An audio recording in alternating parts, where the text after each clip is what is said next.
어디 봅시다. 보자.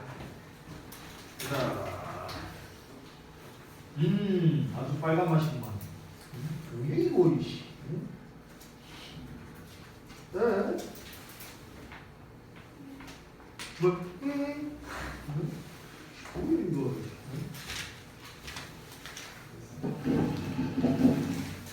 자, 봐봐. 어이구야, 뭐야 이거? 어? 저건 뭐라고?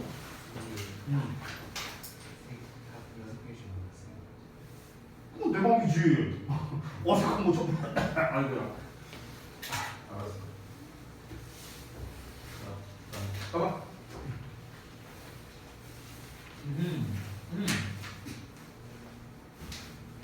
아니 공간이 이렇게 넓어 있는데 자식아 여기다가 뭐야 이게 왜 이렇게 너 왜 그래? 알았어. 알았어. 뭘 어필하고 싶은지 알았어. 알았어. 자, 뭐 제일 얼마? 근데 이건 뭐야? 야, 응? 자, 그다음에 쪼기 봐봐. 어디 보자. 뭐야 이 밑줄 이 밑줄들은 뭐야? 어? 자, 수업하기 전에 저 여러분한테 하고 싶은 말 있어요. 저 여러분한테 굉장히 실망했습니다. 어떻게 새 문자를 아무도 안 보낼 수가 있어? 너무한 거 아니야? 어? 나 1월 1일 날 나 밤새면서 기다리고 있었는데 제아이 눈치는 거 땡땡 치면서 누가 문자를 보낼까 이러면서 기다리고 있는데 아니 죄다 졸업생들만 연락이 와. 에? 졸업생들이 와고 쌤 오랜만에 연락드려요. 새해 복 많이 받으세요. 저 대학교 어디 합격했고요. 어쩌고저쩌고 막 보내 나한테. 그래 하면서 보냈는데 근데 정작 다니고 있는 분들한테 안 와. 뭐야 이거? 어? 됐어. 올해는 뒤졌어. 아무도 새해 인사도 안 보내고 됐어. 나 삔도 상했어.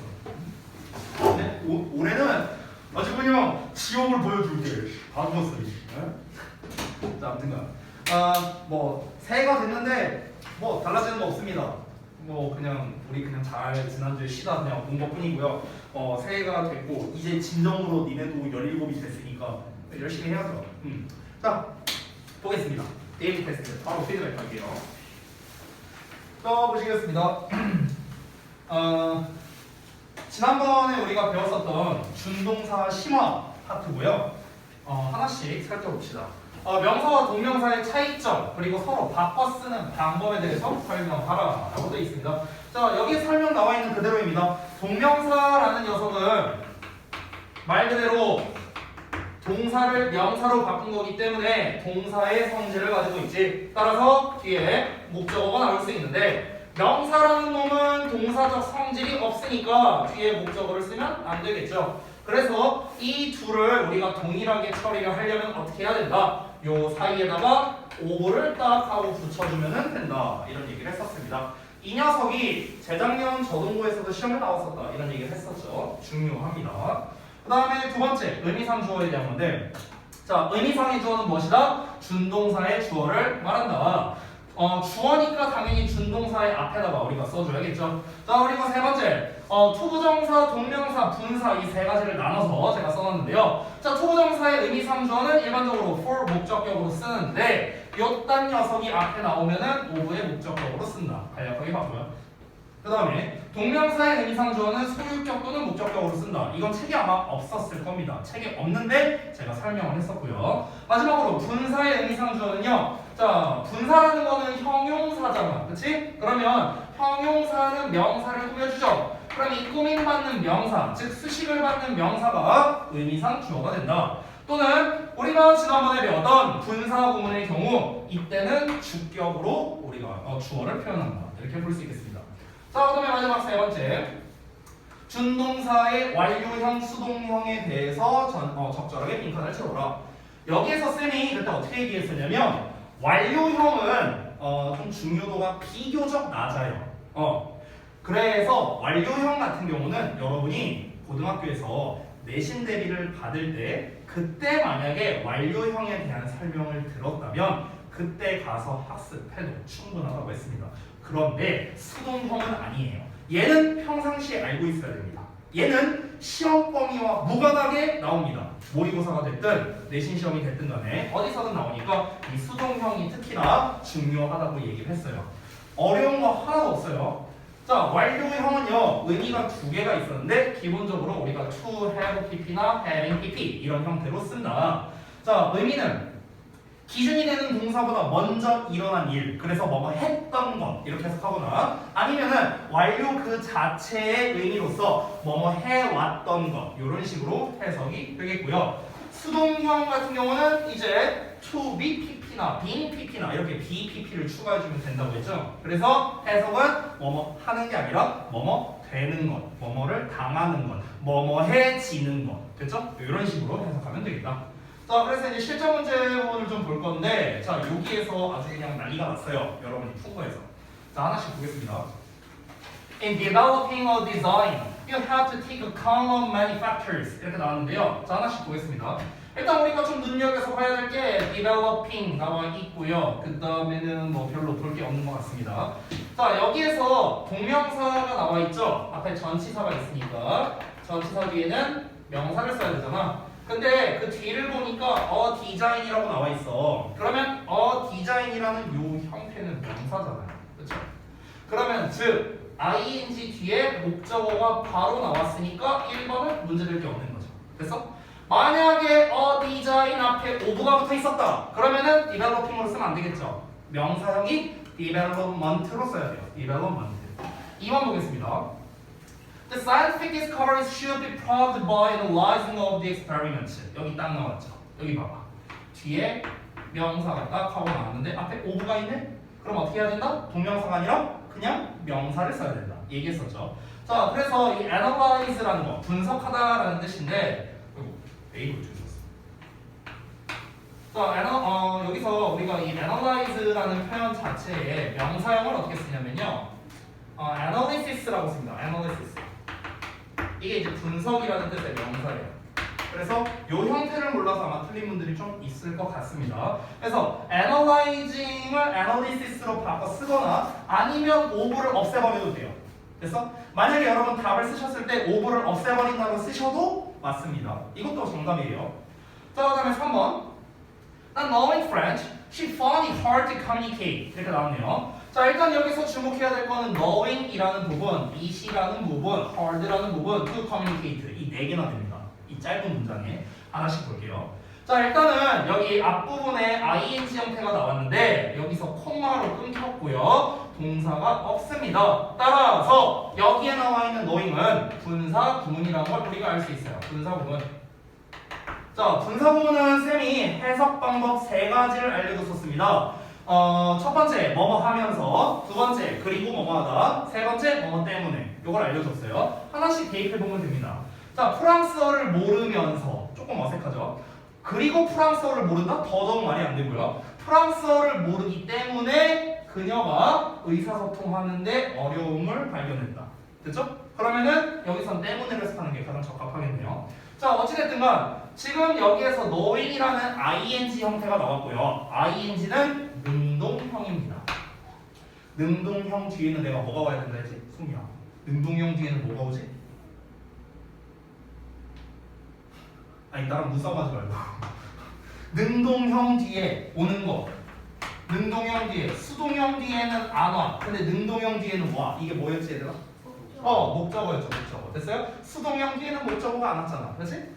뒤를 봐봐. French라는 목적어가 나와 있어요. 명사가 나와 있습니다. 따라서 능동형으로 쓰는 게 맞다. 이렇게 또 정리할 수 있고요. 그리고 또 하나, 뒤를 봤을 때 여기 it hard to communicate 이렇게 나와 있는데 이것도 우리가 전에 배웠었습니다. 바로 뭐냐? 가목적어라는 녀석이에요. 이 to communicate이 진 목적어가 되겠습니다. 진 목적어. 여기 있는 hard는 목적격 보어였습니다. 이런 구성이었고요. 자세한 설명은 생략하겠습니다. 이미 배운 내용입니다. 자, 일단은 얘는 가짜이기 때문에 해석이 없습니다. 그리고 우리가 가주어가 됐든 가목적어가 됐든 항상 is로 쓰죠. 그래서 is는 문제를 깨웠고요. 그 다음에 이 가목적어는 항상 내가 오형식 구조에서 쓴다라고 얘기를 했었어. 오형식 구조. 그래서 목적격 보어로서 hard라는 형용사를 썼기 때문에 역시나 hard도 문제를 깨웠습니다. 세 번째, 여기서 to communicate라는 형태가 나오는데요. 우리가 가목적어, 진목적어를 쓸 때 이 진목적어는 일반적으로 백절의 형태나 to의 동사원형 형태로 많이 쓴다라고도 얘기를 했습니다. 해석을 그래서 쌤이 어떻게 했는가? 그녀가 발견했어. 해석 없고 어렵다는 걸 발견했어. 의사소통하는 것이. 됐어? 이렇게 해서 하면 됩니다. 어쨌든 4번은 문제될 게 없고요. 자, 그 다음 5번 넘어가서 A dry food such as rice and flour don't need to keep in the fridge 라고 나왔습니다. 자, 여기를 잘 보세요. 잘 봐봐. 우리가 얼핏 보면은 문제가 없어 보입니다. 자, 그런데 일단 구문 분석을 해볼게요. 여기 주어 넣었어. Such as rice and flour. 자, 이렇게 나왔습니다. 그럼 일단 주어가 복수형이기 때문에 복수에 맞는 동사 don't가 나왔네요. 그러니까 don't는 문제될 게 없는 거야. 그렇죠? 우리가 보통 need 다음에 to 부정사를 많이 쓰잖아. 그러니까 need to 동사원형 했을 때 전혀 문제가 없어 보이죠. 그렇죠? 근데 여러분 잘 보세요. 제가 지난 시간에 뭐라 했습니까? to 동사원형이 나왔을 때는요. 여러분 to 동사원형 자리가 맞냐 아니냐만 따지면 안 돼요. 그러니까 무슨 말이냐면은 우리가 need 뒤에는 to 부정사를 쓰잖아. 근데 지금 to 부정사가 나와 있지. 그러면 to keep to 부정사 나왔으니까 이 to keep은 맞는 거야. 이러고 끝나면 안 된다고. 이러고 끝나는 게 아니라고. 이러고 끝나는 게 아니라 여기에서 뭐까지 따져야 되냐면 to 동사원형이 맞냐 아니면 to be pp가 맞냐 이것까지 따져야 돼. 그래서 즉 능동형과 수동형을 따져줘야 된다고. 이해되니? 자, 그러면 내가 계속해서 말하는 능동형 뒤에는 목적어가 오지만 수동형 뒤에는 목적어가 안 온다. 계속 얘기하고 있죠. 지금 여기를 봐봐 얘들아. in the fridge는 전치사의 명사니까 얘는 목적어가 아니잖아. 그치? 그럼 투부정사 뒤에 목적어가 나왔어 안 나왔어? 안 나왔어. 됐어? 그리고 또 하나 봐봐. 해석을 해봐야 돼. 해석을. 능수동 문제를 풀 때는 내가 항상 얘기하죠. 해석도 해야 되고 뒤에 목적어 있냐 없냐도 봐야 된다라고 굉장히 여러 번 얘기했습니다. 해석도 해볼게요. 자, 그러면 건조한 음식은요 보관할 필요가 없다. 자, 얼핏 보면 맞는 것 같은데 얘들아, 건조한 음식이 보관을 해요? 얘가 보관을 하는 거야? 아니잖아. 보관을 당하는 거죠. 음식 입장에서 우리가 보관을 하는 거지. 우리가 보관을 하는 입장이고, 아니 음식이 뭘 보관을 해? 사과가 갑자기 팔다리로 나와갖고 사과가 막 지가 이렇게 들어가고 지가 지를 보관해? 말이 안 되잖아. 그렇지? 그러니까 얘네들은요 보관을 하는 입장이 아니고 보관을 당하는 입장이라고. 당하는 입장. 알겠니? 그래서 우리가 능동태가 아니라 수동태 형태인 to, be, pp, kept로 써줘야 맞는 거예요. 됐어? 이렇게 써야 정답이라고. 아시겠죠? 여러분 절대 오해하지 마시고요. 이 투부정사라는 형태만 보시면 안 된다는 걸 다시 한번 강조하겠습니다. 자, 그 다음에 6번 볼게요. He is proud of being a coach for the national soccer team 3 years ago. 이렇게 나와 있어요. 얘들아 잘 봐봐. 요거 z 보이죠? 이게 뭐의 줄인 거야? is잖아. is. 그치? is. is는 시제가 뭐야? 현재잖아. 그치? 근데 얘들아 맨 뒤 봐봐. 맨 뒤에 3 years ago. 3 years ago는 3년 전에잖아. 그럼 이건 시제가 뭐야? 과거잖아. 그치? 여기는 현재인데 여기는 과거네? 그럼 이거 맞아요? 아니잖아. 틀렸잖아. 그치? 그럼 우리가 해석을 해볼게요. He is proud. 자, 우리가 be proud of 하면은 뭐를 자랑스러워하다 이렇게 해석을 하죠. 그러면 그는 자랑스러워한데 뭘 자랑스러워하느냐? 코치인 걸 자랑스러워한다는 거야. 어떤 코치였대요? 국가대표 축구선수 팀의 코치였답니다. 3년 전에. 됐어? 그러면 얘들아 봐봐. 자랑스러워하는 게 그러니까 3년 전에 자랑스러워한다는 걸까? 아니면 3년 전에 코치였다는 걸까? 3년 전에 코치였다는 거예요. 지금 여기서 말하고 싶은 거는. 즉 내가 옛날에 코치 생활을 했었어. 과거에. 그리고 그걸 지금 자랑스러워한다고. 됐어? 야, 내가 옛날에 코치했었는데 내가 참 정말 나 너무 잘한 것 같아. 진짜 나는 그때 그걸 했던 게 난 진짜 지금도 자랑스러워. 이거라고. 그래서 옛날에 했던 게 지금 자랑스럽다고. 알겠어요? 그러면 he is proud of에서 is는 전혀 문제가 없어. 지금 자랑스러운 거니까. 근데 코치를 언제 했어? 옛날에 했어. 옛날에. 그러면은 여기에 있는 이 being과 코치에서 코치인 것이거든. 코치이다가 아니라 코치인 것인데 코치인 것이 아니라 이거는 현재 시잖아요. 현재. 어떻게 써야 돼? 코치였던 것 이렇게 써야겠지. 그래서 옛날이니까 과거니까 코치였던 것이 지금 자랑스럽다고. 그러면 우리가 being이라는 형태가 아니라 완료 시제 즉 기준이 되는 것보다 먼저를 나타내는 형태 즉 have pp를 활용해야 되는 거야. 이럴 때 이해돼요? 뭔 말인지?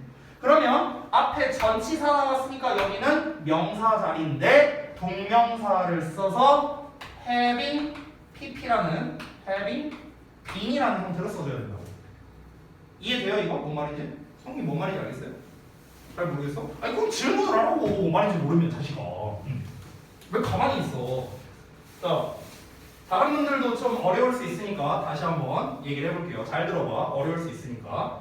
여러분 우리가 지난번에 완료형에 대해서 배웠었어요. 완료형.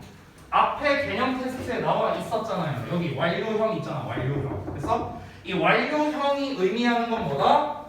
뭐뭐 했던 것이거나 아니면 뭔가를 해왔던 것으로 해석한다고 우리말로 해석할 때. 여기까지 됐죠? 자 그러면은 이 완료형을 어떻게 쓰냐? 투부정사는 to, have, pp로 쓴다고. 얘가 이 뜻이라고. 됐어? 또는 동명사로 쓸 때는 having pp라는 형태를 쓴다고. 얘가 이 뜻이라고요. 성이 여기까지 됐어? 자 근데 잘 봐봐. 다시 보면은 여기서 he is proud라는 표현이 나왔어. 얘는 is야. is. 현재 시제야. 그는 자랑스럽대. 언제 자랑스러워? is니까 지금 자랑스러운 거야. 됐어? 아, 나 지금 되게 자랑스러워. 뭐가 자랑스럽냐? 3년 전에. 3년 전에. 3년 전에는 과거예요. 과거. 옛날에 코치인 것이 자랑스럽다고요. 지금 여기 5분은 전치사입니다. 전치사 뒤에는 명사를 써야 되는데 명사 대신에 우리가 동명사를 쓰기도 하잖아요. 동명사. 됐어요? 그래서 동명사인 being이라는 형태가 온 겁니다. being. 여기까지 됐어요? 자, 그런데 우리가 해석을 해봤을 때 우리말로 해봐 얘들아. 야, 나는 3년 전에 코치인 게 자랑스러워. 나는 3년 전에 코치였던 게 자랑스러워. 뭐가 맞아요? 코치였던 거. 옛날이니까 뭐뭐 했다로 해석해야 될 거 아니야. 뭐뭐 했다. 됐어? 근데 여기서 얘들아 그냥 being이라는 형태를 써버리면 얘랑 똑같은 시제가 돼요. 같은 시제. 됐어? 얘는 이다로 해석되는데 is는 근데 얘는 뭐뭐였던 것 이렇게 해석해야 되잖아. 됐어? 얘는 현재로 해석되는데 얘는 과거로 해석돼야 되잖아. 그럴 때 우리가 쓰는 게 뭐라고? 요거. 됐어? 그럼 우리가 했던 것에 해석이 돼야 되는데 했던 것을 어떻게 쓴다? 요렇게나 요렇게 쓴다. 여기까지 됐어? 자, 근데 전치사 뒤에는요 우리가 명사를 써야 되는데 투부정사는 쓸 수 없어요. 동명사만 가능합니다. 동명사만. 그렇기 때문에 to have pp라는 형태가 안 되고 having pp 형태만 가능한 거예요. 동명사만 써야 된다고. 그러니까 being이라는 형태가 아니라 being이라는 형태를 어떻게 써야 된다?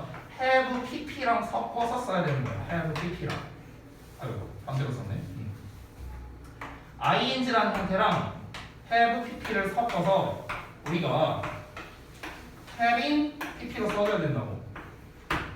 이 pp 자리에 들어가는 건 뭐야? 요 단어겠죠. 그래서 having being이라는 형태가 최종적으로 되는 거라고.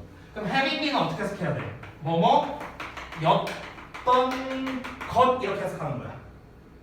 됐어? 아직 잘 모르겠어? 아니 얘기해. 모르겠으면 100번이라도 설명해 줄게. 혹시 재현이 뭔 말인지 오케이요? 됐어? 규리도 오케이? 오케이. 알았어. 자, 그 다음에 7번 볼게요. We're sorry for having been taken up so much of your valuable time in the last meeting. 이렇게 나왔습니다. 자, 여기를 보면은요. 여기서 우리가 sorry 하면 이제 미안한 거잖아. 그럼 we are sorry. 우리가 미안한데 for 뭐에 대해서냐?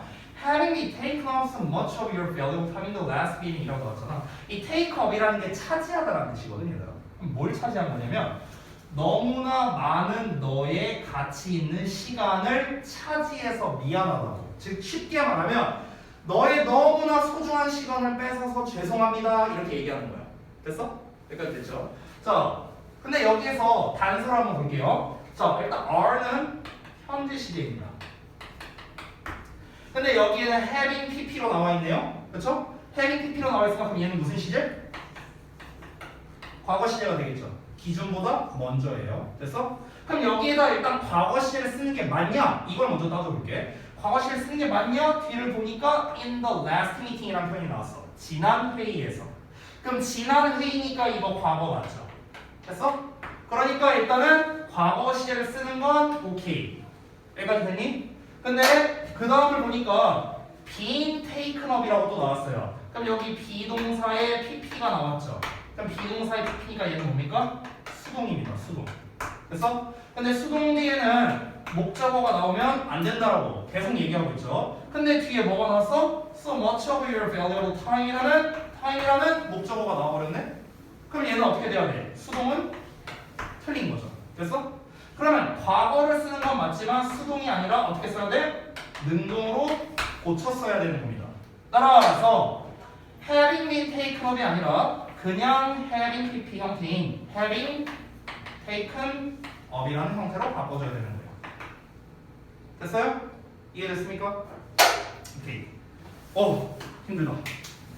자, 그래서 이제 데일리 테스트는 이 정도로 하고요. 여러분, 제가 지금 테스트를 이렇게 냈는데 지금 이 테스트는요 중고등부에서 다 잘 나옵니다. 중고등부에서. 여러분, 그 제가 시험지 여러 번 보여드렸잖아요. 고등학교 거. 제가 한번 보여줄게요. 다시 한번. 지금 1, 2, 3, 4, 5, 6, 7 이렇게 나와 있잖아. 여기에서 어법상 어색한 걸 모두 골라라 라고 되어 있었죠. 내가 매번 보여드리는 주역부 시험지 보여줄게요. 잘 보세요.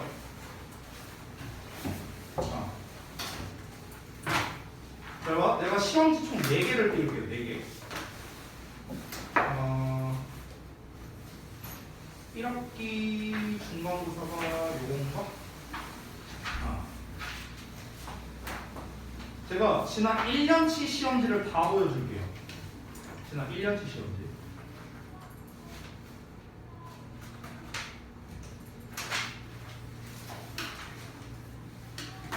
자, 1년치 시험지 총 4개를 제가 다 띄울 건데요. 잘 보세요. 하나씩 보여드릴게요. 어떻게 고등부에서 시험이 나오는 거야, 어법이. 내가 지금 이 테스트를 왜 냈냐면은, 보세요. 5번 문제, 어법상 틀린 것의 개수는 3.8점이에요, 100점이. 이게 객관식에서 제일 높은 배점입니다. 3.8점. 틀린 것의 개수 A, B, C, D, E, F, G, H까지 있어요. 8개예요, 밑줄이. 됐어? 그러면 우리가 참고로 말하는데 이거 본문에 있는 거 그대로 된 거 아니다. 변형해서 출제한 거예요. 이거 바뀌었습니다. 여기 what 부분 있죠. 이거 바뀐 거예요. the sum 이런 거 없었어요. 없었습니다. 원문에 바뀌어서 출제한 거예요. 이런 문제를 내 갖고 이렇게 개수 문제로 출제한 겁니다. 됐어? 그럼 우리가 이거를 암기해서 풀 수 있어요? 암기해서 못 풀어요. 왜냐면은 바뀌어서 나오잖아. 바뀌어서 나오기 때문에 이거 외워서 풀 수 없습니다. 이 하나하나에 대한 어법적 사항을 여러분이 방금 전에 우리가 데일리 테스트 본 요 정도 수준으로 여러분이 정확한 이유를 모르면요 이거 못 맞춰요. 틀립니다. 그래서 우리가 학습을 해야 돼요. 자, 또 서술형도 한번 보여줄게요. 방금 전에 객관식이었고 서술형이 어떻게 나오는가. 자, 여기 보세요. 논술형 1번 다음 글 읽고 물음에 답하시오라고 나왔습니다. 아래 논술형 1번 보면 위글의 밑줄 친 A에서 F죠. 어법상 틀린 곳 3곳을 찾아 수정하되 각각 한 개의 단어로 쓰시오. 배점, 6점. 보여요? 그래서 이렇게 쓰는 거예요. 이렇게 고쳐쓰기. 이렇게 나온다고. 6점이에요, 여러분. 6점. 6점이면요 좀 오버하면 등급 2개 차이 날 수도 있는 점수입니다. 됐어? 이렇게 나와요. 이게 고등부 시험이야. 또 보여줄게. 기말고사 거. 잘 봐. 이게 1학기 기말고사 시험인데 어디 보자. 자, 여기 보이세요? 밑줄친 A에서 F중 어법상 틀린 것을 세 곳을 찾아 수정하되 하나의 단어로 쓰시오. 똑같은 문제죠. 6점. 또 나왔어요. 됐어? 이것만 나왔냐? 아니, 객관식도 나왔습니다. 자, 객관식도 보여줄게요. 자, 여기 볼까요? 다음 글에 A에서 G 중 어법상 틀린 것의 개수는 빨리 합니다. 또 나왔죠? 3.7점. 거의 최상이죠, 이것도. 1점이. 그래서 A, B, C, D, E, F, G. 또 나와요. 그러니까 이것도 똑같아. 밑줄 친 거 하나하나를 정확하게 모르면 틀려야 됩니다. 역시나 얘도 변형돼서 나왔어요. 자, 2학기 중간고사 거 보여줄게. 2학기 중간고사. 어법상 틀린 것의 개수는 3.8점. 또 나왔죠? 서술형 문제 보여줄까요? 어디 보자. 어디 있냐? 여기 있네. 여기 서술형 보여요? 윗글에 밑줄친 A에서 F중 어법상 틀린 것을 세 곳을 찾아 수정하되 한 개 더 쓰시오. 똑같은 거 또 나왔죠? 됐어? 마지막 최근에 본 거 보여줄게요. 기말고사. 어딨냐? 12번인가 그랬는데 여기 있어.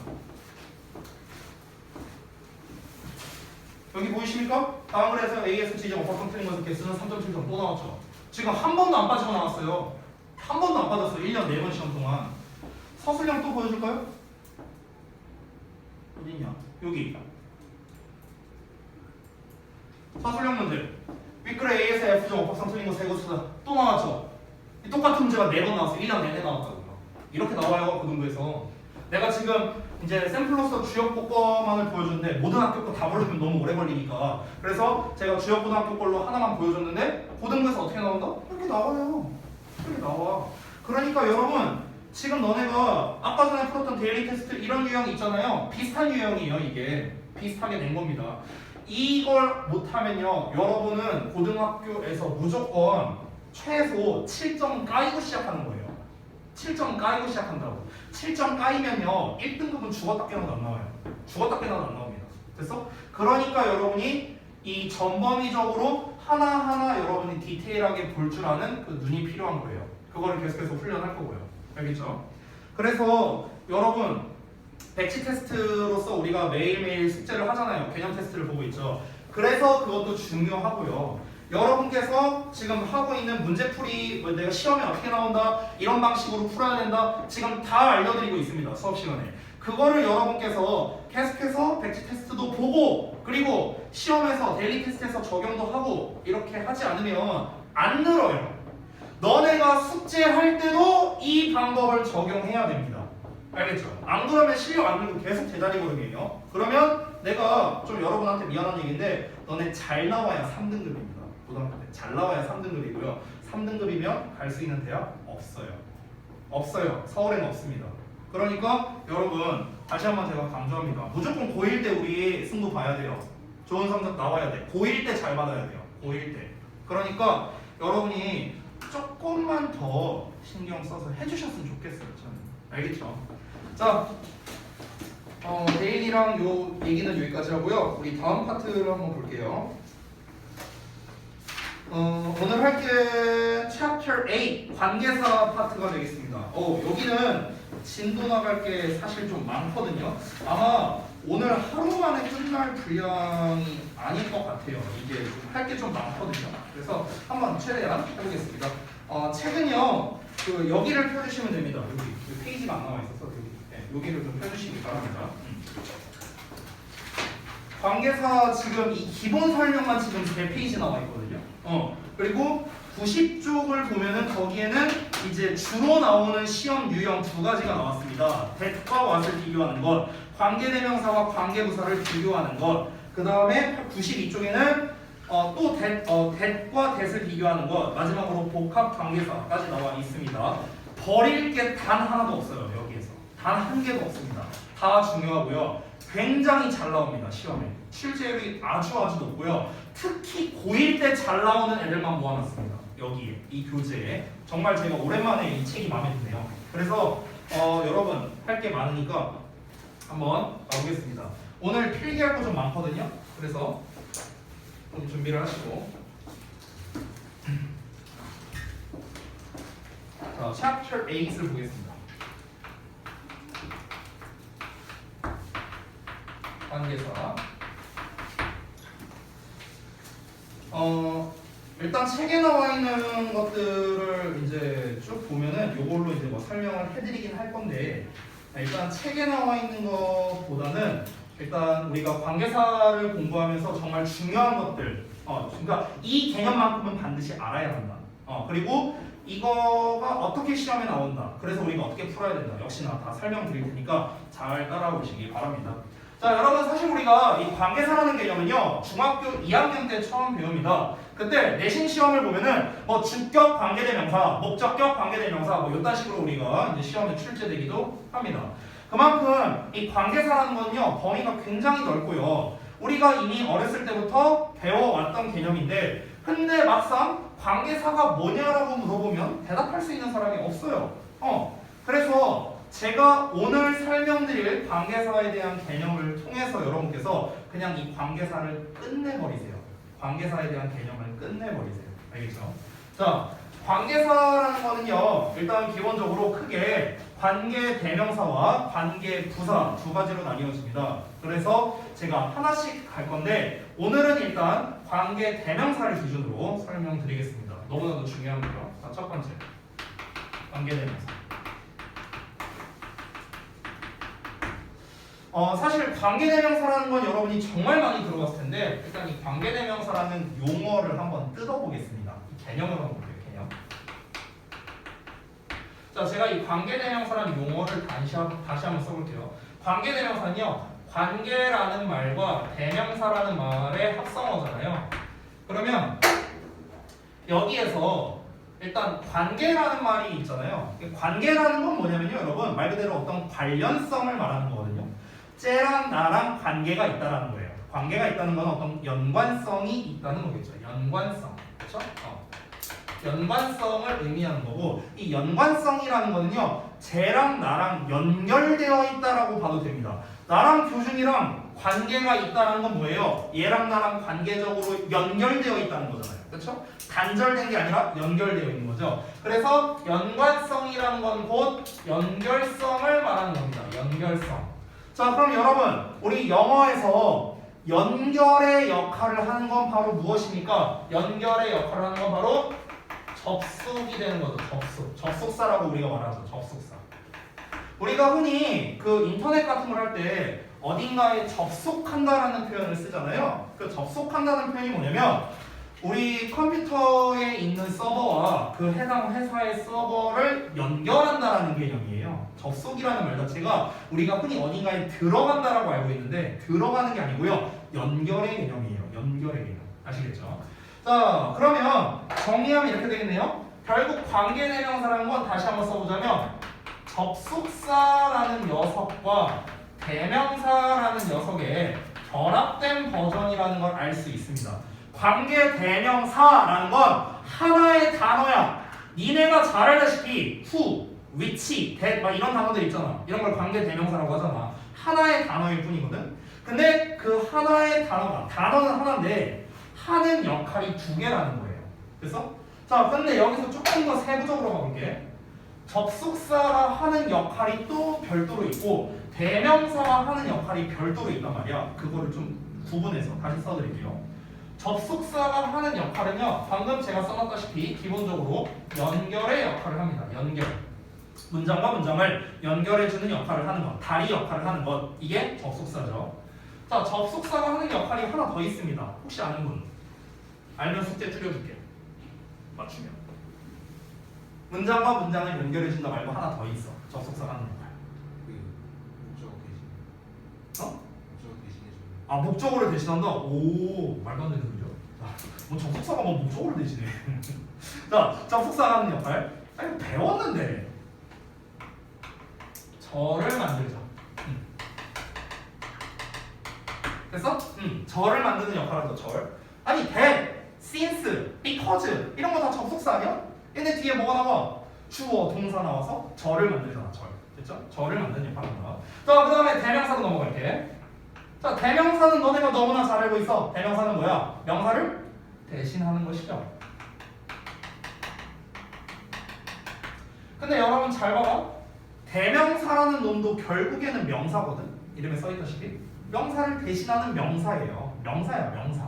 그럼 얘들아, 대명사도 명사니까 문장에서는 무슨 역할을 할까? 당연히 주어, 목적어, 보어 역할을 할 수밖에 없겠지. 왜냐? 주목보 역할을 한다. 그럼 잘 봐라 얘들아. 이 관계대명사라는 녀석이 진짜 가성비의 끝판왕이거든요. 가성비 끝판왕. 이건 안 써도 돼. 봐봐.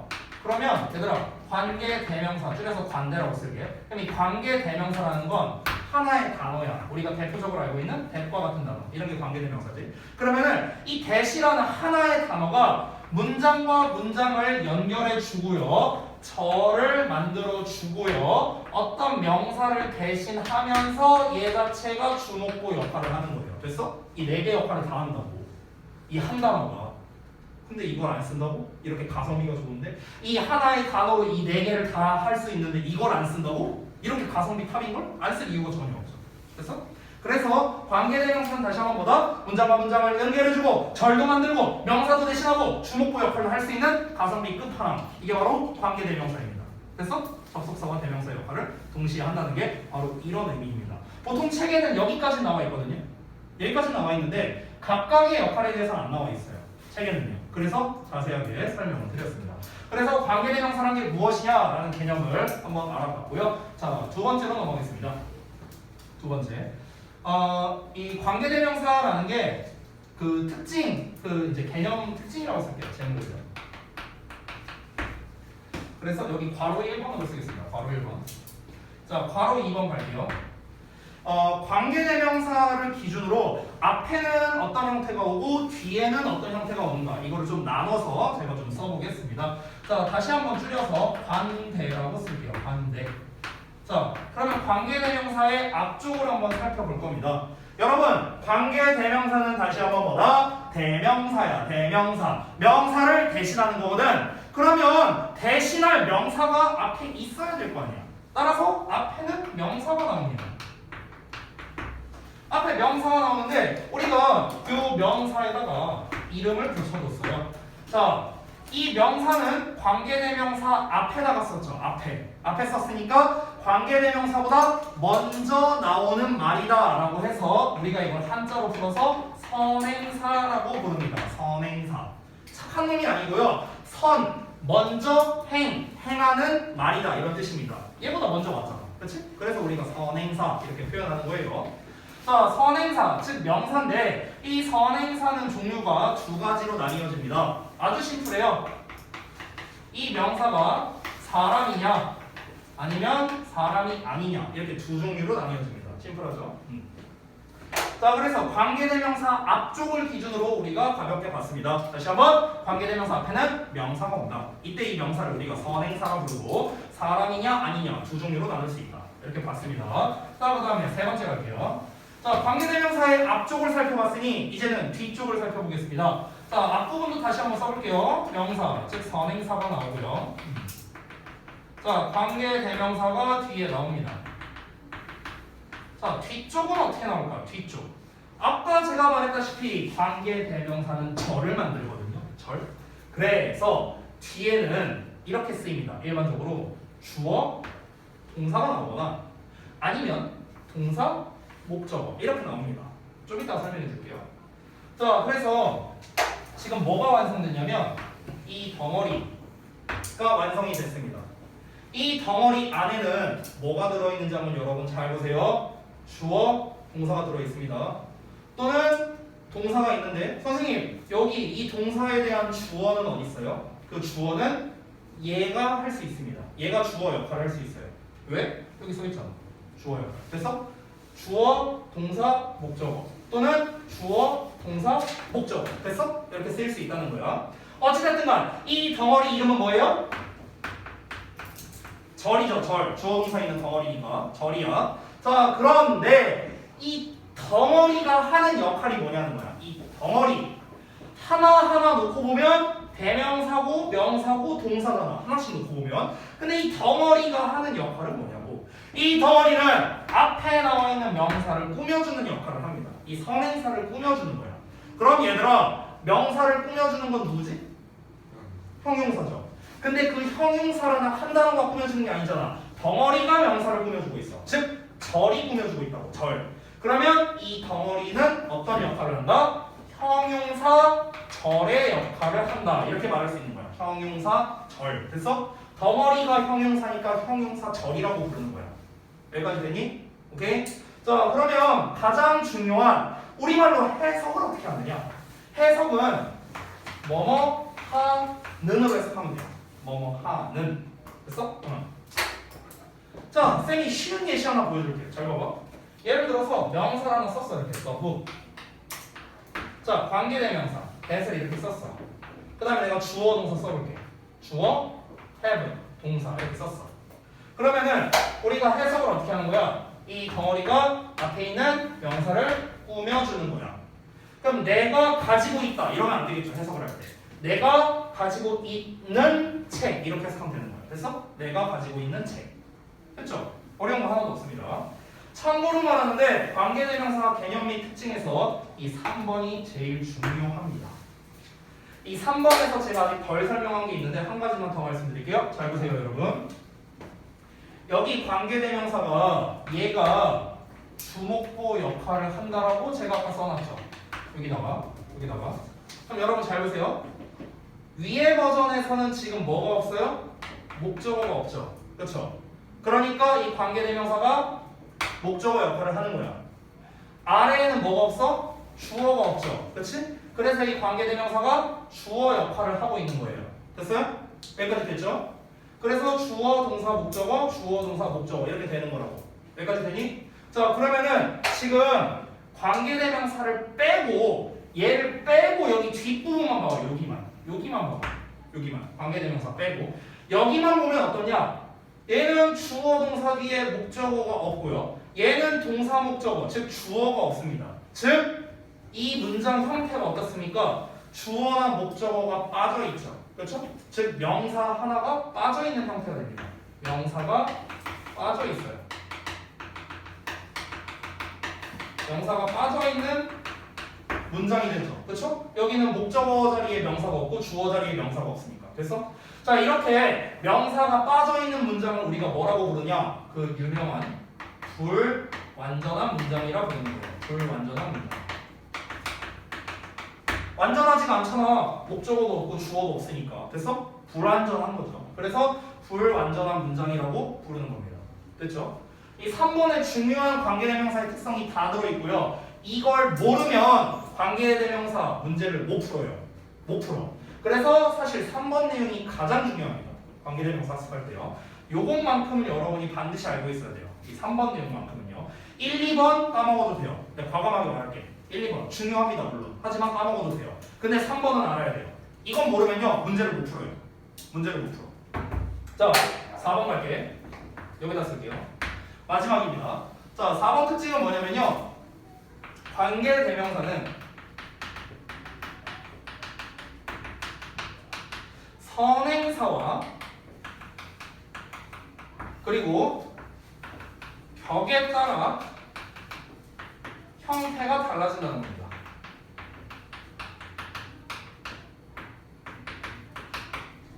이게 마지막 특징입니다. 관계대명사는 선행사와 격에 따라 형태가 달라진다는 건데요. 여러분, 우리가 일반적으로 지금 우리가 배우고 있는 파트는요, 명사입니다. 관계대명사예요. 명사. 우리가 명사를 배울 때 예를 들어서 friend라는 명사라고 한번 생각해보자. friend, 친구라는 명사가 있어. 그럼 얘들아, friend란 단어를 주어 자리에 쓸 때랑 목적어 자리에 쓸 때 friend란 형태가 바뀌나요? 단어 뭐 스펠링이 바뀌거나 그런 거 있어요? 없죠? 없습니다. 일반적으로 영어에서 주어 자리에 쓰냐 목적어 자리에 쓰냐, 즉 자리에 따라서 형태가 달라지는 경우는 별로 없어요. 형태가 달라지는 경우는. 근데 형태가 달라지는 경우가 있어요. 그 대표적인 게 여러분이 중학교 1학년 때 배웠던 인칭대명사입니다. 인칭대명사. 그래서 우리가 인칭대명사 겁나 외우잖아. I, mine, me, mine, you, your, yours 이러면서 외우잖아요. 그게 뭡니까? 위치에 따라 이렇게 형태가 바뀐다라는 걸 알려주는 표예요. 됐어? 그런데 관계대명사도 똑같아. 관계대명사도 주어 자리냐 목적어 자리냐 어느 자리냐에 따라 형태가 달라진다는 거예요. 즉 그 자리를 우리가 한마디로 격이라고 표현합니다. 격. 이 격이라는 게 뭐냐면요, 위치라는 뜻이에요. 위치.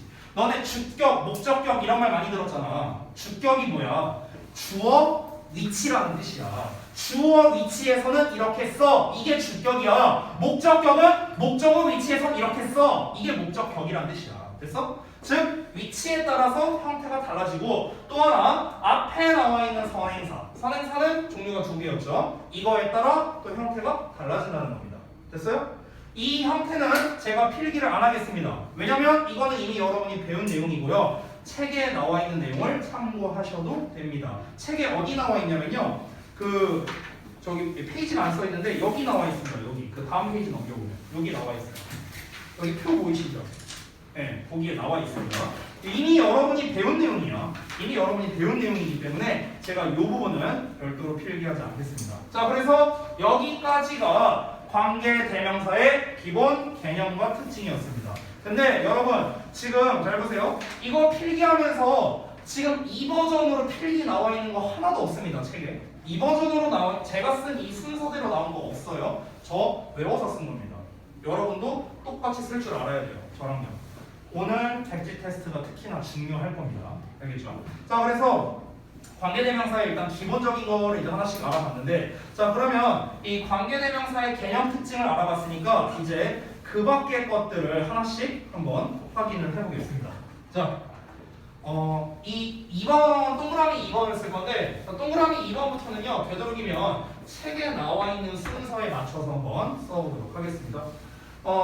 사실 관계대명사 배울 때 관계대명사를 이용해 문장과 문장을 연결하기 이런 걸 보통 배우거든요. 중학교 때. 근데 그건 생략하겠습니다. 그건 안 나와요. 고등부에서는. 그래서 제가 이제 설명드릴 건 어떤 거냐면 관계대명사절의 역할이라고 나와 있습니다. 그 첫 페이지를 보면요. 그래서 이 부분을 좀 설명드릴게요. 그래서 관계대명사의 역할을 한번 보겠습니다. 여러분 우리가 아까 전에 관계대명사는 형용사절이라고 배웠거든요. 자, 요거를 좀 보자. 재현아 졸지 마. 중요한 거야. 자, 잘 봐봐. 지금 우리가 배우고 있는 건 관계대명사고요. 이 관계대명사가 이끄는 이 덩어리는 형용사예요. 형용사. 여러분, 형용사라는 말을 듣자마자 여러분 머릿속에 떠올라야 되는 거야. 형용사는 무슨 역할? 명사를 꾸며주는 수식어 역할. 하나 더. 무슨 역할? 보어 역할. 그러니까 형용사는 항상 두 개예요. 알겠죠? 쓰임새가 항상 두 개야. 잘 봐. 관계대명사가 이끄는 절도 형용사절이기 때문에 쓰임새가 두 개야. 됐어? 자, 여러분 여기다가 내가 좀 참고로 써줄게요. 당장 표시하고. 형용사의 역할은요. 다시 한번. 수식적 역할이 있고요. 보어의 역할이 있거든요. 이 두 개가 있어요. 근데 이 수식한다라는 말을요 다른 말로도 표현하는데요. 이걸 다른 말로 뭐라고 표현하냐면요 제한한다라고도 표현합니다. 제한한다. 그리고 이 보어를요 서술한다라고도 표현합니다. 자, 이렇게 말하니까 좀 어렵죠. 쉽게 설명하겠습니다. 잘 보세요. 여기 지울게. 잘 봐. 자, 예를 들어서 내가 만약에 She is a girl 이렇게 썼어요. She is a girl. 자, 그러면 얘들아 봐봐. 여기에는 수식어가 없습니다. 그녀는 소녀이다. 그냥 평범한 말이에요. 근데 여기서 내가 수식어를 한번 추가해볼게. She is a pretty girl 이렇게 썼어요. 그럼 얘들아 봐봐. 여기에 있는 pretty가 얘를 꾸며주는 거죠. 그렇죠? 소녀긴 소녀인데 어떤 소녀? 예쁜 소녀야. 됐어? 그러니까 예쁜이 소녀를 꾸며주는 거죠. 됐어? 이 꾸며준다는 걸 우리가 뭐라 표현해? 수식한다고 표현하잖아. 그렇지? 근데 여기서 제한한다라는 말은 무슨 말이냐? 예를 들어볼게. 자, 지구상의 절반이 여자야. 예를 들어. 근데 여기 이 여자애들 중에서 예쁜 여자만 골라볼게. 예쁜 여자. 그럼 예쁜 여자가 한 이만큼 있다고 쳐볼게. 이만큼 예쁜 여자야. 여기가 프리티야. 자, 근데 예를 들어서 내가 수식어를 추가해볼게. 예쁘면서 키도 커야 돼. 그럼 어떻게 되겠어? 더 줄어들겠죠. 자, 근데 돈도 많아야 돼. 리치야. 그럼 더 줄어들겠죠. 자, 근데 귀엽기도 해야 돼. 큐트도 해야 돼. 그럼 더 줄어들겠죠. 어떠냐? 수식어를 추가할수록 점점점 제한되죠.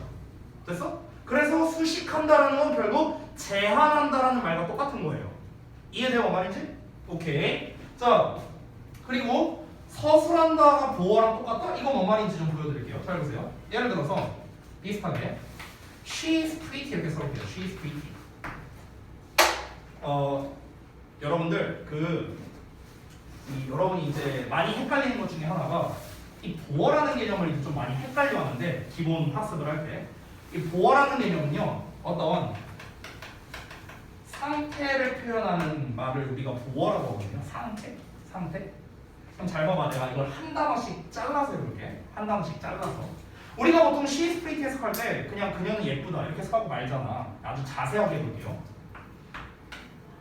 그녀는 이다. 예쁜 상태. 이렇게 되는 거야. 됐어? 잘라서 내가 정확하게 말하면 이렇게 되는 거거든. 그녀가 예쁜 상태이다. 여기서 상태라는 말을 넣으니까 딱 맞죠. 예쁜 상태이다. 그러니까 이 pretty가 보어라고 우리가 표현하는 거야.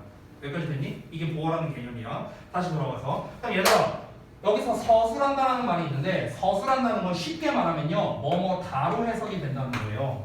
쉽게 말하면 동사처럼 해석된다고.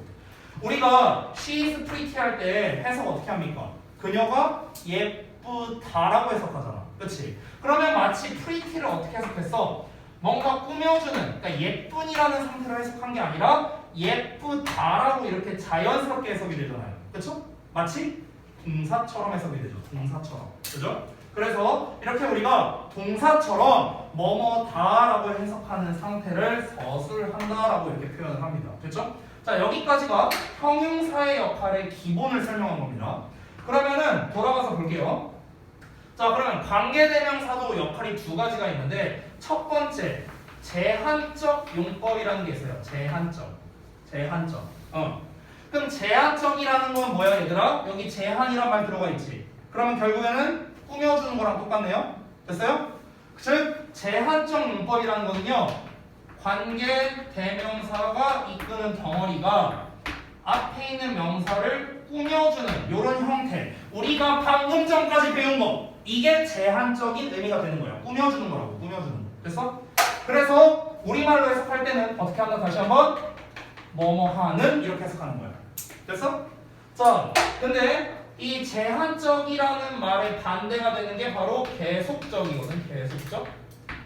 그럼 이 계속적 용법 아마 여러분 많이 들어봤을 거예요. 용어를. 이 계속적 용법은 결국에 뭐랑 똑같냐? 이 보어랑 똑같다고 보면 돼요. 보어랑 비슷한 거야. 서술적 의미야. 서술적 의미. 그럼 얘는 형태가 어떻게 되냐? 잘 보세요. 명사가 나옵니다. 여기에 콤마가 붙어요. 그리고 관계대명사 나오고 어쩌고저쩌고 이렇게 가는 형태야. 됐어? 그러면 결국에 둘의 차이점은 뭐냐면 콤마가 있냐 없냐의 차이밖에 없거든? 콤마가 있냐 없냐? 근데 콤마라는 거는요 우리말로 쉼표라고 하잖아. 쉼표. 그치? 쉼표라는 건 뭐야? 여기까지 해석하고 쉬었다가 다시 이어서 해석해라 이런 말이거든. 즉 위에 거는 해석이 어떻게 됐어? 이 덩어리가 뒤에서 앞으로 해석이 됐어. 뭐뭐 하는 명사 이렇게 해석이 된다고. 근데 계속적 용법은 여기서 해석이 끝나버리고 그리고 어쩌고저쩌고 하다 이렇게 해석이 되는 거야. 그래서 계속적 용법은 우리말로 어떻게 해석하냐? 그리고 뭐뭐는 뭐뭐 하다 이렇게 해석이 돼요.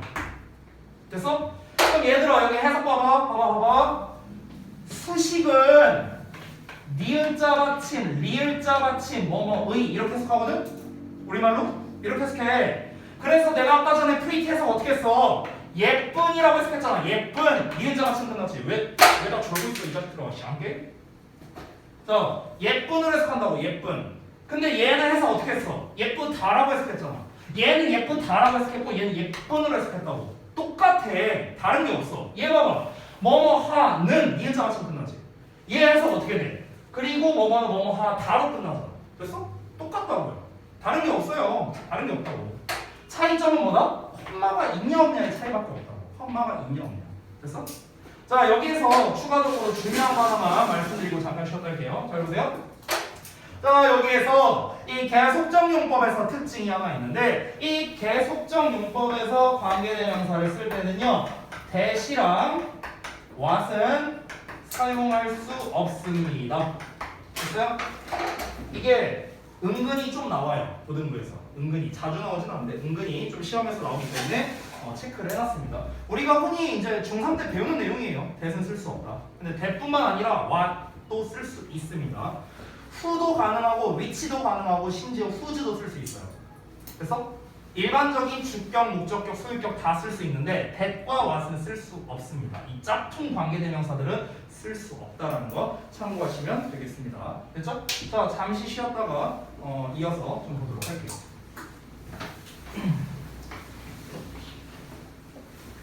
너 이 새끼야 노트도 안 가져오고 있어.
알았다. 귀신인 줄. 어?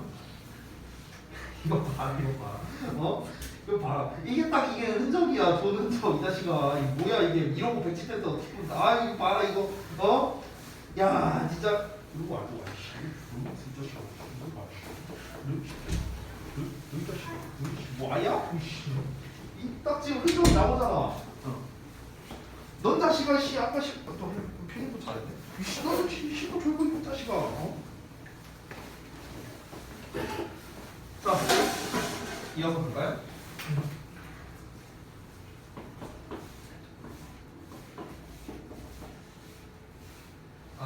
여기까지 설명했고 동그라미 3번 만나요. 3번.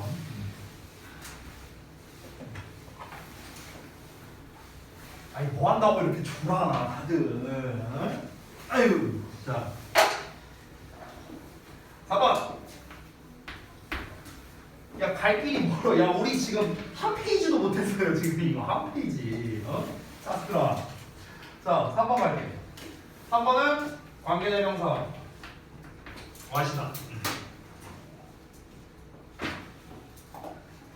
재은아, 내가 봤을 때는 너 이거 영상 틀어서 필기 다시 해야 돼. 너 이씨 이거 엑지 테스트 이렇게 하면 안 돼. 자, 3번 볼게. 일단 그 관계대명사 what은 우리가 방금 전까지 배웠던 관계대명사랑은 좀 이제 형태가 좀 다릅니다. 좀 특징이 좀 많이 다른데요. 다시 한번 볼게요. 일단 이 관계대명사 what은요 결론부터 말씀드리면 일단 이 역할, 품사 역할이 얘는 명사절을 만듭니다. 명사절. 우리가 방금까지 배웠던 관계대명사는 항상 앞에 있는 명사를 꾸며주는, 즉 이제 형용사의 역할을 했잖아요. 근데 관계대명사 what은 좀 특이하게 명사절의 역할을 한다라는 겁니다. 그게 왜 그런 일이 벌어지느냐 한번 볼게요. 자, 여러분 예를 들어서 제가 띵 이렇게 써보겠습니다. 그리고 관계대명사 that을 한번 써볼게요. 이렇게. 자, 그러면 이 that 덩어리가 앞에 나와 있는 명사를 이렇게 꾸며주겠죠. 됐어? 자, 우리가 아까 전에 배웠다시피 이 관계대명사 that은 뭐뭐 하는으로 해석합니다. 그렇죠? 띵이라는 건 그냥 것이죠. 것. 됐어? 그럼 여러분 여기 잘 보세요. 더 띵과 that을 합치면 해석이 뭐뭐 하는 것이 되겠죠. 그렇죠? 해석을 합치면. 그래서 우리가 이 더 띵이라는 선행사와 관계대명사 that을 합쳐서 what이라는 하나의 형태로 이렇게 써준 겁니다. 됐어요?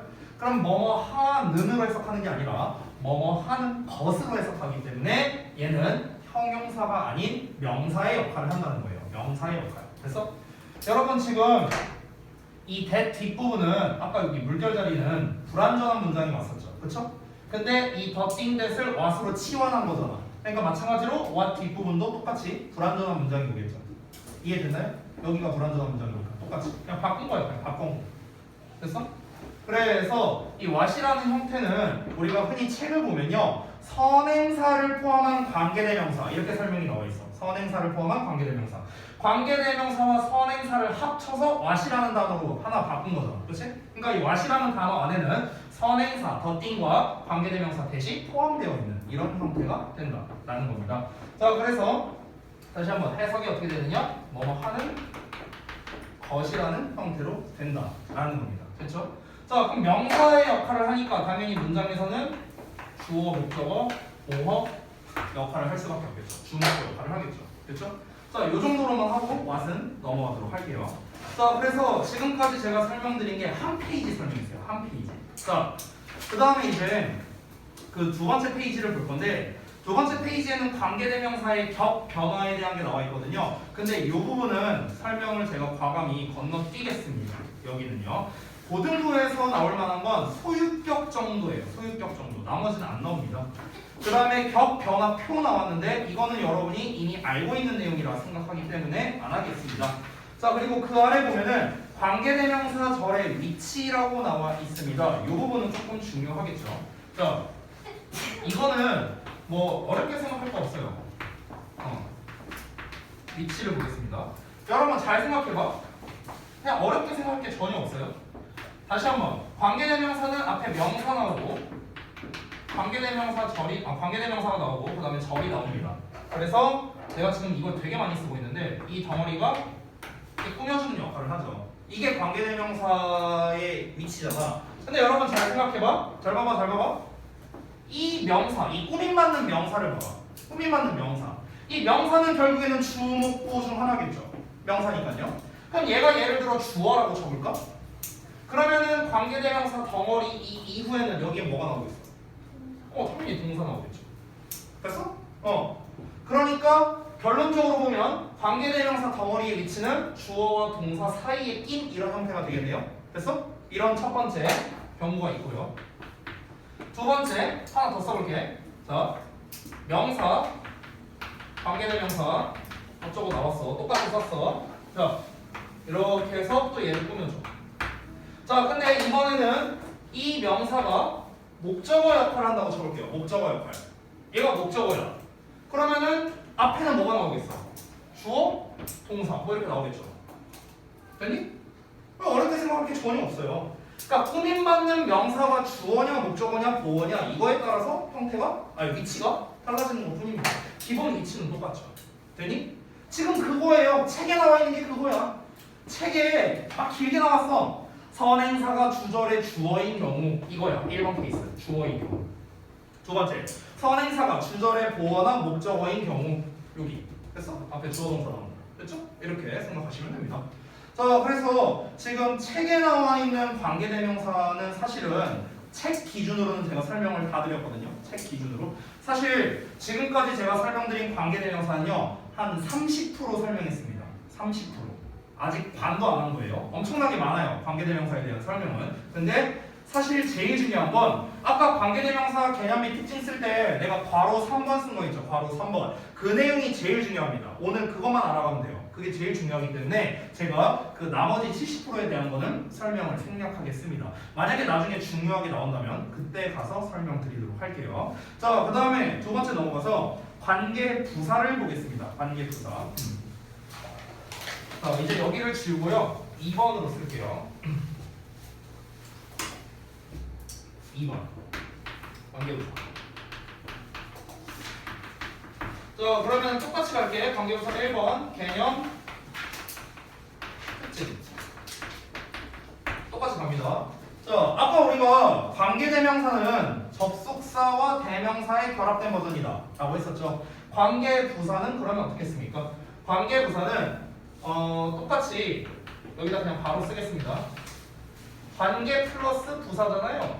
그렇죠? 근데 여기서 이제 이 관계라는 말은 아까 말했다시피 접속을 의미하는 거고 부사는 말 그대로 부사니까 결국 관계부사는 접속사와 부사의 역할을 동시에 한다라고 생각하면 됩니다. 그래서 똑같이 가보면 접속사는 다시 한번 써보면 문장과 문장을 연결해주는 역할. 두 번째 절을 만든다. 절을 만드는 역할. 똑같아요.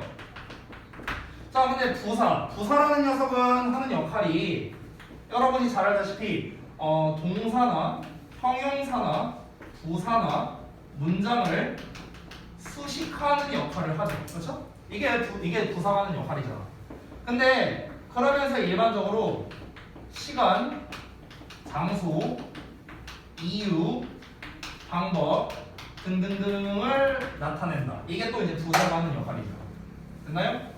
자, 그러면 아까랑 똑같이 한번 가보겠습니다. 관계부사라는 녀석 줄여서 관부라고 쓸게요. 그럼 관계부사라는 녀석은 문장과 문장을 연결하면서 절을 만들고 얘 자체가 동사나 형용사나 부사나 문장을 꾸며주면서 동시에 얘 자체가 시간이나 장소나 이유나 방법을 나타낸다. 이렇게 볼 수 있습니다. 됐어요?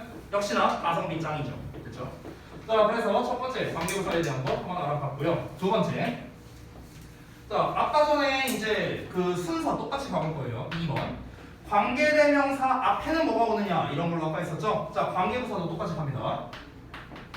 관계부사 앞에는 뭐가 나오냐면요, 얘도 똑같이 명사가 나와요. 앞에. 근데 이 명사의 이름이 아까 뭐였죠? 선행사였죠. 얘도 똑같습니다. 선행사입니다. 얘보다 먼저 나온 말이기 때문에 선행사라고 부릅니다. 자, 그런데 아까 관계 대명사는 선행사의 종류가 사람이냐 아니냐 두 개였잖아. 근데 관계부사는 아니에요. 관계부사는 선행사의 종류가 네 가지입니다. 그 네 가지가 무엇이냐? 바로 이거예요. 요 네 개. 즉 선행사가 시간이냐, 장소냐, 이유냐, 방법이냐 이렇게 네 가지 종류가 있습니다. 네 가지 종류. 그죠? 얘는 선행사의 종류를 좀 미리 써드리자면 시간을 나타내는 건 가장 대표적인 게 the time이겠죠. 말 그대로 시간. 장소니까 the place가 되겠고요. 이유니까 the reason. 그리고 방법은 the way. 됐나요? 이렇게 쓸 수 있겠습니다. 이제 영어로 직접 써보자면요. 됐죠? 자, 그래서 이제 첫 번째, 두 번째 봤고요. 세 번째 갑니다. 자, 똑같이 가볼게요. 앞에 명사 나옵니다. 그리고 관계, 부사 나옵니다. 뒷부분을 볼 거예요. 자, 뒷부분은 어떻게 나오는가? 주어, 동사, 목적어 이렇게 나옵니다. 즉, 아까 관계 대명사와의 차이가 바로 여기서 발생합니다. 잘 보세요. 역시나 3번이 중요하거든. 잘 보시면 이 덩어리 이름이 뭐라고? 절이야. 절. 주어 동사 있으니까 절이야. 근데 이 절이 하는 역할이 뭐냐면 똑같아요. 얘도 역시나 명사를 꾸며줍니다. 그럼 꾸며주니까 이 덩어리는 뭐야? 형용사 절이겠죠. 똑같아요. 해석도 똑같아 얘들아. 뭐뭐 하는이야. 됐어? 그럼 얘들아 관계 대명사와 관계 부사를 구별할 때 해석으로 구별돼요? 안 돼요. 해석이 똑같으니까. 알겠죠? 해석으로는 구별이 안 됩니다. 자, 그런데 잘 봐봐. 아까 우리가 배웠던 관계 대명사는 얘 자체가 주어, 목적어, 보어 역할을 했단 말이야. 그래서 얘가 주어면은 뒤에 동사 나오고 얘가 목적어면은 주어, 동사 나오고 이랬었죠. 근데 얘는 아니야. 얘들아 부사가 주목보 역할을 할 수 있어요? 부사가? 부사는 주목보 역할이 안 돼요. 그렇기 때문에 얘는 요 주어나 요 목적어를 땜빵하는 역할을 할 수가 없는 거야. 됐어?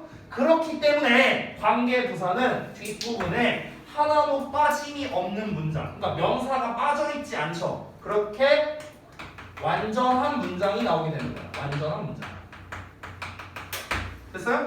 뭐 하나 빠짐없이 제대로 나오는 문장, 즉 완전한 문장이 나온다. 이렇게 정리할 수 있겠습니다. 관계대명사랑 결정적인 차이가 바로 이거예요. 관계대명사는 뒤에 어떻다? 주어나 목적어가 빠진 불완전한 문장이 나왔는데 관계부사는 뒤에 하나도 빠짐이 없는 완전한 문장이 나온다. 라는 게 결정적인 차이점이 되겠습니다. 자, 관계부사 마지막 네 번째입니다. 관계대명사는 앞에 나와 있는 선행사 그리고 격에 따라서 형태가 달라졌죠. 관계부사는 여러분 부사입니다. 부사이기 때문에 격이라는 개념이 없어요. 부사에는 격이라는 개념이 없어. 격이라는 게 뭔데요? 주격, 목적격 이런 거 아니야?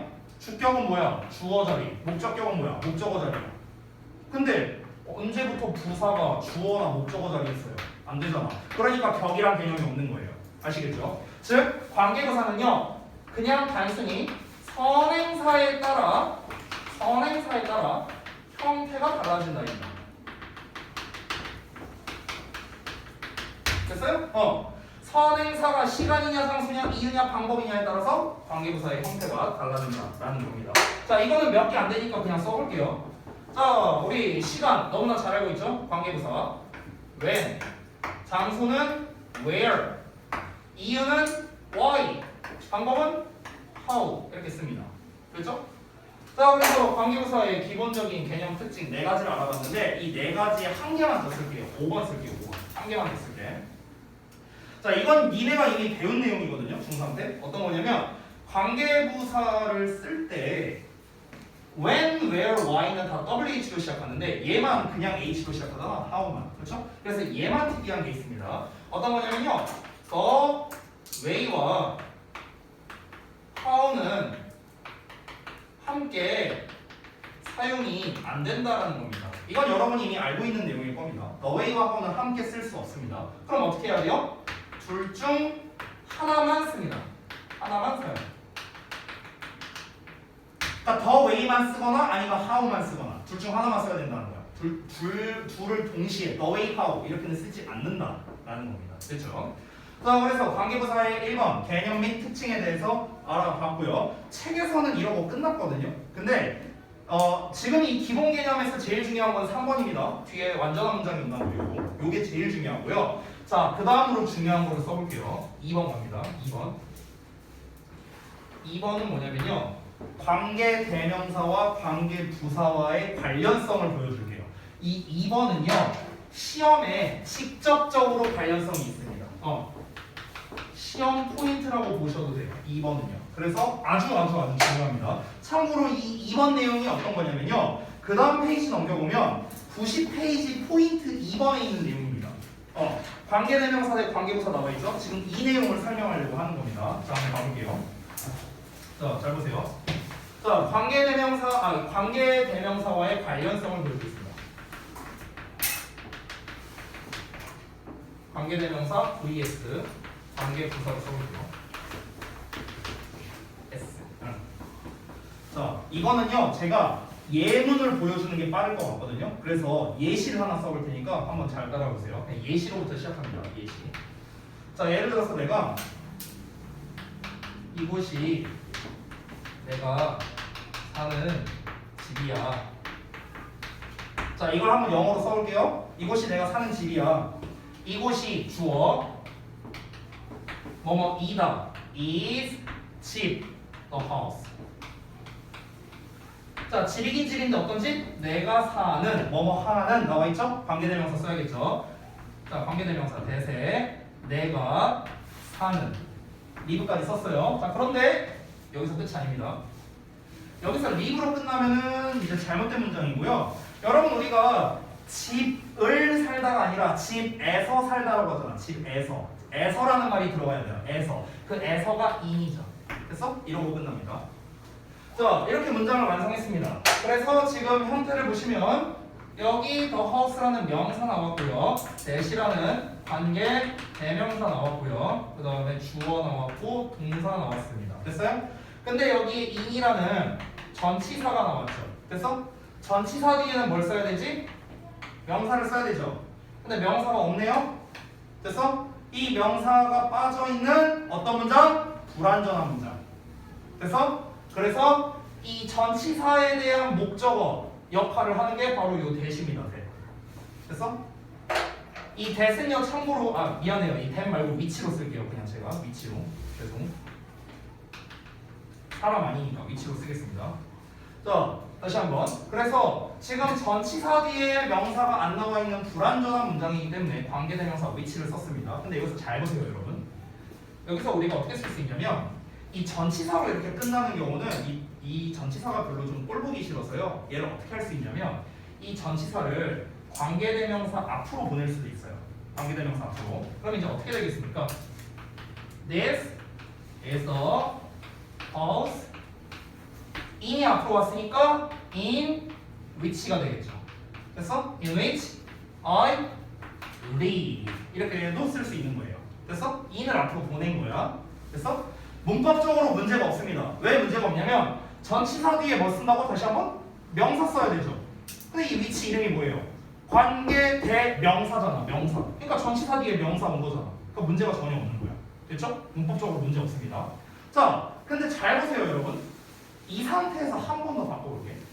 앞에 나와 있는 house는 사람이 아니죠. 그렇죠? 얘는 사람이 아니라서 우리가 위치를 썼습니다. 근데 잘 생각해보면 사람이 아닌 동시에 또 뭐라고도 할 수 있으니까 얘는 장소기도 하죠. 그렇죠? 하우스 장소잖아. 집이니까. 그래서 우리가 어떻게든 쓸 수 있는가? 최종적으로 This is the house.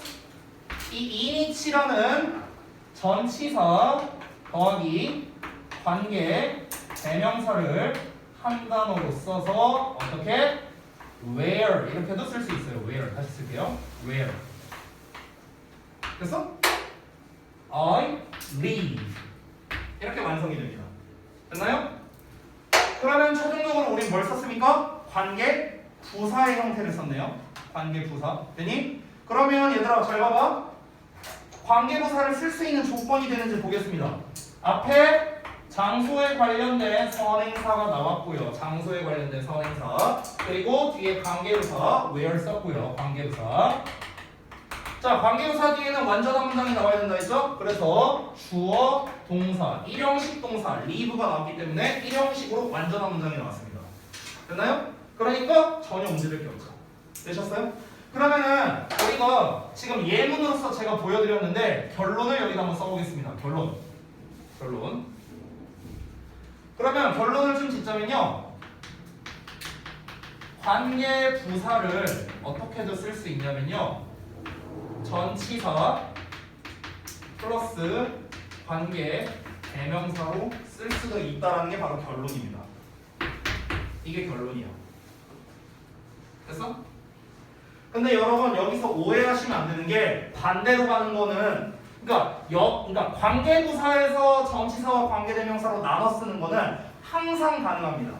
100% 가능해요. 근데 전치사 플러스 관계대명사에서 관계부사로 가는 건 100% 가능하지 않습니다. 왜 그러냐면 이유를 말해줄게. 아주 쉬워요. 얘들아 봐봐. 관계부사는 나타낼 수 있는 게 4개밖에 없죠. 어떤 거? 시간, 장소, 이유, 방법. 4개밖에 없잖아. 관계부사는. 전치사는 나타낼 수 있는 게 뭘까요?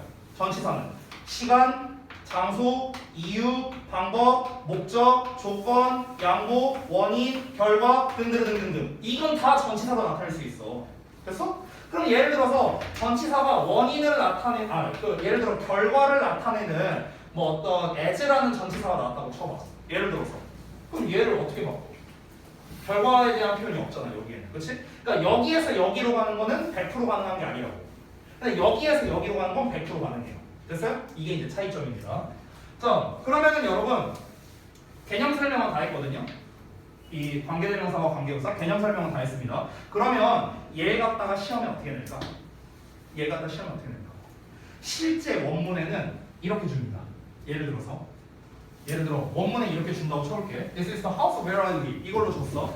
원문에 이렇게 나왔어. 근데 시험에는 어떻게 나오느냐? 이 where를 위치로 바꿔놔. 그리고 in을 뒤로 보내놔. 그리고 여기다 밑줄 쳐놔. 어법상 맞게 틀리게 이렇게 내는 거야. 그럼 어법상 당연히 맞죠. 뒤에 불완전한 문장 나왔으니까. 근데 암기한 학생들은 어떨까? 이거 where였는데 위치로 나왔네? 틀렸어. 이렇게 해버린다고. 됐어? 그래서 이게 고1 때 굉장히 잘 나와요. 시험에. 됐니? 그래서 결론적으로 관계대명사와 관계부사를 비교함에 있어서 중요한 건 뭐냐? 관계부사를 전치사와 관계대명사로 나눠 쓸 수도 있다라는 게 중요한 포인트가 되겠습니다. 그럼 여기에서 이제 여러분이 마지막으로 알아야 될 거는 쌤 그러면 관계부사를 이 형태로 바꿔 쓸 때 어떤 전치사를 써야 돼요? 라는 게 중요하겠죠. 근데 그게 안 나와 있어 지금 책에. 그래서 이것만 정리해주고 제가 마무리를 할게요. 오늘 수업을요. 자, 관계부사는요 4가지 종류가 있었죠. When, Where, Why, How. 시간, 장소, 이유, 방법 이렇게 있었습니다. 자, 그럼 각각 어떻게 쓰느냐? 일단 관계대명사는 다 통일입니다. 무조건 위치예요. 선생님 who 안 써요? 네, 안 써요. 선생님 that 안 써요? 안 씁니다. what 안 써요? 죽었다 깨어나도 안 써요. 위치만 씁니다. 왜요? 왜 그러냐고? 얘들아, 우리가 관계대명사의 선행사는요 사람이냐 아니냐였죠. 그렇죠? 근데 관계부사는 시간, 장소, 이유, 방법이었습니다. 여기서 질문할게요. 야, 시간, 장소, 이유, 방법 중에 사람인 거 있어요? 없잖아. 다 사람 아니죠. 그러니까 위치 쓰는 거예요. 간단하죠? 이렇게 이해하시면 돼요. 자, when 같은 경우는 전치사 뭘 쓰냐면요 at, on, in 중에 하나를 씁니다. at, on, in. 자, 관계부사 where는요 at, on, in, to까지도 쓸 수 있습니다. 자, why, 이유를 나타내는 전치사는 for입니다. 그래서 for 플러스 위치로 쓰고요. 방법을 나타내는 전치사는 in입니다. 그래서 in, 위치로 씁니다. 됐죠? 전치사의 종류 이렇게 되겠습니다. 그래서 제가 포인트 2번까지 설명드렸는데 오늘 이제 설명드린 부분만을 가지고는 여러분이 문제풀이를 하는 게 오히려 독이 될 수 있습니다. 문제풀이를 하면요 그냥 여러분 왼쪽에 있는 거 보고 대충 풀거든요. 제가 오늘 진도나밖에 많아서 풀이법을 다 알려주지 않았어요. 오늘은 사실상 개념만 배웠습니다. 그렇기 때문에 오늘은 제가 숙제로 문제풀이를 안 줄 거예요. 대신에 다음 시간은 조금 힘들 수 있습니다. 문제풀이 좀 많을 거예요. 그래서 다음 시간에는 제가 개념보다는 풀이법 위주로 설명을 할 거예요. 풀이법 위주로. 아까 시험에 이렇게 나오니까 너네가 이렇게 풀어야 된다. 그리고 오늘 안 배운 내용인 복합관계사까지도 같이 볼 겁니다. 그래서 숙제를 말씀드릴게요. 오늘 숙제는 아주 심플합니다. 백지 테스트만 해오세요. 근데 오늘 건 중요하죠. 백지 테스트를요 3번 해보세요. 중요해요.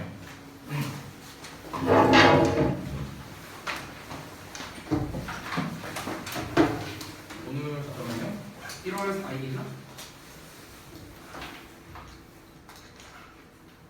오늘 학습한 내용 백지 테스트 3회입니다. 3회 해야 돼요. 3회 너무 중요해서 그렇습니다. 3회도 적어요 사실은. 한 10번은 해야 되는데 10번은 너무 많을 것 같아서 3번으로 줄였어요. 자, 고생들 했습니다. 고생했어.